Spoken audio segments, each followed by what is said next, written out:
Anong favorite mission? Favorite mission ko nga ang ang tuloy pa rin. Kasi nga, for the sing kami doon. Yun ang I mean, hindi na ginajudge yung sayaw.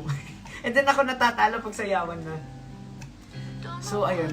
Ang saya lang kasi, ayun, ginudge kami doon sa boses. Bakit po pinili nyo ang labi-dabi? Kasi pinili ko ang labi-dabi kasi gusto ko yung madali lang na choreo. Hindi ko kaya, feeling ko hindi ko kaya yung maangas. Kaya pinili ko yung cutie-cutie.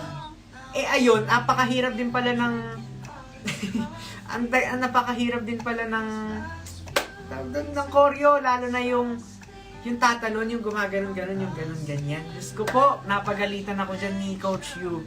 Dahil hindi ako nag-practice. So, kapag nagpa-practice kami as a group, nagkakamali ako na nagkakamali.